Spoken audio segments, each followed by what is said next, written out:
ఒకరోజు కొలువు తీరి ఉండగా ఉదంక మహర్షి వచ్చాడు. భారతంలో విష్ణు భాగవతంలో ఉదంకుడు అని అన్నారు. దేవీ భాగవతంలోకి వచ్చేసరికి ఉత్తంకుడు అని అన్నారు. కొంచెం పేరు మార్పు అనుకోండి, అదే ఇది. పైల మహర్షి యొక్క శిష్యుడు, వ్యాసుని శిష్యుడు పైలుడు, పైలుని శిష్యుడు ఉదంకుడు. ఈ ఉదంక మహర్షి వచ్చాడు. ఈ ఉదంక మహర్షి వచ్చి, మహారాజా మీరు చాలా గొప్పవారు, కానీ మీలో ఏం పౌరుషం కనపడటం లేదు నాకు అన్నాడు. దేవిటయ్యా అట్లా అంటావు అన్నాడు. నిజమే, మీరు మహావీరులు, చాలా ఆయుధ విద్యలు నేర్చారు, మంచి పరాక్రమం ఉన్నది. కానీ మీ నాయనను హత్య చేసిన వాళ్ళని మీరేం చెయ్యకుండా ఉపేక్షించి ఉన్నారనంటే మీలో నిజంగా పౌరుషం ఉన్నదా లేదా అని అనిపిస్తున్నది నాకు అన్నాడు. మా నాయనను హత్య చేయటం ఏమిటి? నేను ఇంతవరకు వినలేదే, అదేమిటి చెప్పండి అన్నాడు. అదేమిటయ్యా ఇన్నాళ్ళు ఉన్నావు, మీ నాయన ఎట్లా చచ్చిపోయింది నీకు తెలియదా? తెలియదు. రాజకులంలో రహస్యాలు అట్లా ఉంటాయి. తెలియనియకూడదు అంటే తెలియనియదు అంతే. తెలిస్తే చిన్నపిల్లవాడు మనసులో బాధపడతాడు, ఏమైపోతాడో అని చెప్పలే. తెలియకుండా చాలా కట్టుదిట్టం చేశారు. ఇప్పుడు మహర్షి వచ్చి నిండు సభలో చెబుతుంటే ఎవడేం మాట్లాడతాడు? ఏం జరిగింది మహర్షి? పరీక్షిత్తులు నాగజాతికి చెందినటువంటి తక్షకుడు వచ్చి హత్య చేశాడు మీ నాయన్ను, నువ్వు ఊరుకున్నావేమిటి? మొదటిసారి వింటున్నానండి, ఏం జరిగింది? ఇలా జరిగింది అని ఆయన కథ చెప్పాడు. కాదనక ఇట్టిపాటి అపకారము తక్షకుడేక విప్ర సంబోధన చేసెముని పుంగవా, నీవుననేక భూసురాపాదిత సర్పయాగమున భస్మము చేయుము, తక్షకాది కాకోదర సంహతిన్ హుదవోగ్రమోగ్ర శిఖాచయంబులన్. నువ్వు యజ్ఞం చెయ్యి, యజ్ఞం చేసి తక్షకుడిని సంహరించు అన్నాడు. యజ్ఞం చేయడం ఎందుకండి?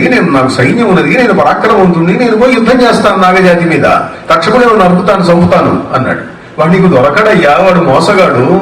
వాడు హిమాలయాలలో ఉంటాడు, రేపు కురుక్షేత్రంలో ఉంటాడు, ఎల్లుండి ఇంకెక్కడో ఉంటాడు. వాడిని నువ్వు పట్టుకోవడం సాధ్యం కాదు. వాడిని పట్టుకోవాలంటే యజ్ఞం చెయ్యాలి. యజ్ఞం చేసి మంత్రశక్తితో ఆవాహన చెయ్యాలా, ఇదొక్కటే మార్గం, నీ పరాక్రమం ఇక్కడ పనిచేయదు అన్నాడు. అట్లనా?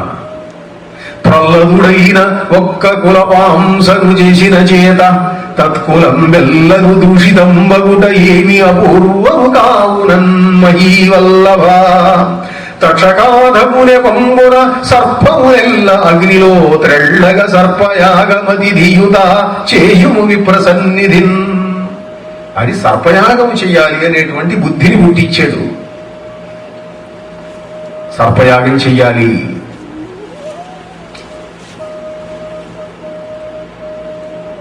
ఉదంకుడు కావలసిన ఏర్పాట్లు చేస్తున్నాడు. చండభార్గవుడు హోత.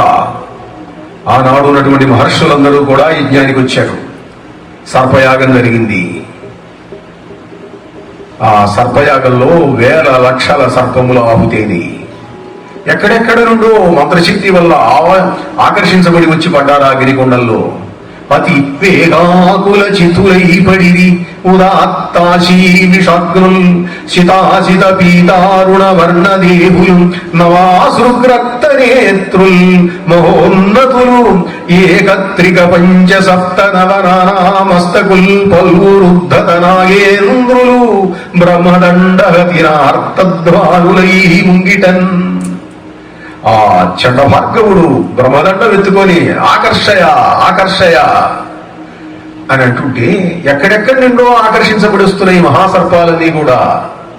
వేల లక్షల తెల్లటివి, నల్లటివి, ఎర్రటివి, సితాసిత పీతారుణ వర్ణదేహులు అనేకులు, ఏక ద్విక పంచ సప్తనవ నానామస్తకులు, ఒక తల, రెండు తలలు, మూడు తలలు, 5 తలలు, 7 తలలు, 9 తలలు ఉన్నటువంటి మహాసర్పములన్నీ వచ్చి పడుతున్నాయిట.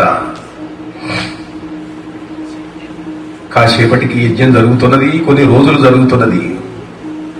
ఒకరోజు ఆ యజ్ఞవాటిక దగ్గర సులలితమైన మనోహరమైన వేదనాదం వినిపించడం మొదలుపెట్టింది. ఇంత కమ్మటి కంఠం, ఇంత మనోహరమైన కంఠం ఎక్కడిది? అందరూ చూస్తున్నారు. లోపలికి ఒక బ్రాహ్మణుడు కుమారుడు వచ్చాడు, యువకుడు వచ్చాడు. అతడు అతడితో పాటు కొద్దిమంది యువకులైన వేదవేత్తలు వస్తున్నారు. లోపలికి వచ్చి వేద మంత్రములతో మహారాజును ఆశీర్వదించారు. మహారాజును కీర్తించటం మొదలుపెట్టారు. మహారాజాను చాలా మహనీయుడివి, నీ యజ్ఞం చాలా గొప్పది. ధర్మరాజు చేసిన యజ్ఞం కంటే, యమధర్మరాజు చేసిన యజ్ఞం కంటే, ఇంద్రుడు చేసిన యజ్ఞం కంటే, కృష్ణుడు చేసిన యజ్ఞం కంటే నీ యజ్ఞం గొప్పది. ఇలా కీర్తించటం మొదలుపెట్టాడు. అందరూ సంతోషిస్తున్నారు. మహారాజు కూడా సంతోషంగా ఉంది. పొగిడితే ఎవరికి సంతోషంగా ఉండదు, చాలా బాగుంటుంది, సంతోషంగా ఉంటుంది. మానవ సహజం అది, మానవ బలహీనత. సదస్యులందరూ మహారాజుతో అంటున్నారు, మహారాజా ఈయన ఎవరో చాలా గొప్పవాడు. అంతకుముందు వేద మంత్రములు విన్నారు, కవిత్వం వెళ్ళేవాళ్ళు ఎవరు? ఇప్పుడు వేదవ్యాస మహర్షి పురాణములు చదివితే ఎప్పుడన్నా సూతుడు చెబితే శౌనకాదులు విన్నారు. కవిత్వం వినటం వేరు, స్పాంటేనియస్ పొయిట్రీ. ఆశు కవిత్వం చెబుతున్నాడు అస్థీకుడన ఆ యువకుడు. చాలా సంతోషం కలిగింది. తిరుపతి వెంకట కవులు, కొప్పరపు కవులు మన ఆంధ్ర సాహిత్యంలో అలాంటి ఆశు కవిత్వం చెప్పారు. ఒకసారి తిరుపతి వెంకట కవులు చెబుతారు, శ్రీనొప్పారెడి నీదు వర్ణనకునై చింతింప శబ్దార్థముల్ నేనే వచ్చదను నేనే వత్తు నేనే అని వచ్చి పైనబడు మేమెద్దాని గొందుము ఎద్దాని వీడుదుము ఈ చిన్న నృపతి దాన ప్రధానాకృతి. నిన్ను వర్ణిద్దామనంటే వందల వేల శబ్దములు వాటింతట వచ్చి పైన పడుతున్నావయ్యా. మమ్మల్ని తీసుకో రాజుగారిని వర్ణించు అని చెప్పి ఏమిటి తీసుకుండేది, ఎన్ని తీసుకుండేది, ఎన్ని విడిచిపెట్టేది మాకు అర్థం కావడం లేదయ్యా. నీ మీద అంత ప్రేమగా ఉన్నది శబ్ద ప్రపంచానికి అన్నారు.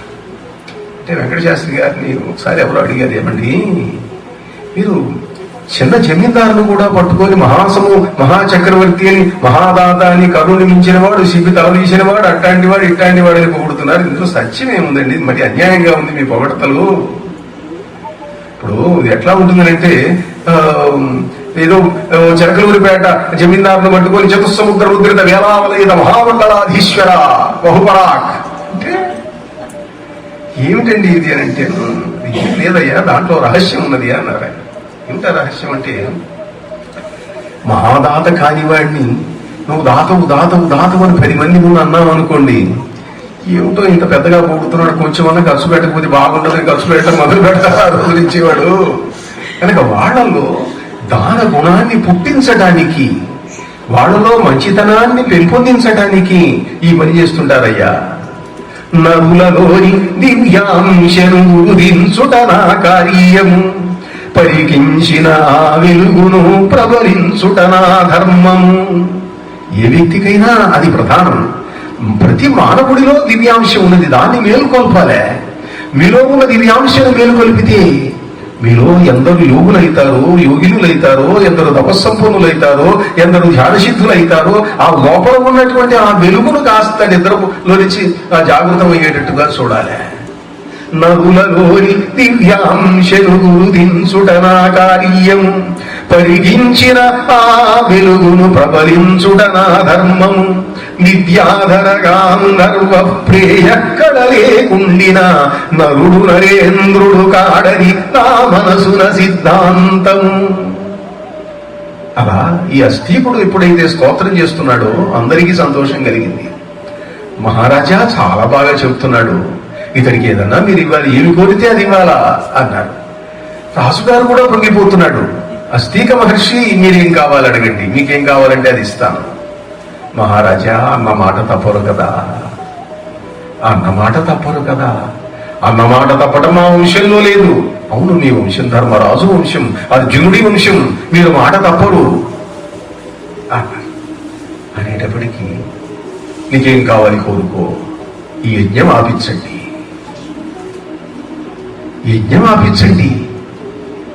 మరి జనమేజయ మహారాజుకు చాలా కష్టం వేసింది. ఇంకా తక్షకుడు రాలే. ఒకవైపు చండభార్గవుడు వైపు చూశాడు, ఉదంకుడు వచ్చి చెవి కొరుకుతున్నాడు, ఇంకా తక్షకుడు రాలేదండి, అప్పుడే మాట ఇవ్వకండి. ఎట్లా అనేశాడు, తక్షకుడిని తొందరగా పిలవండి.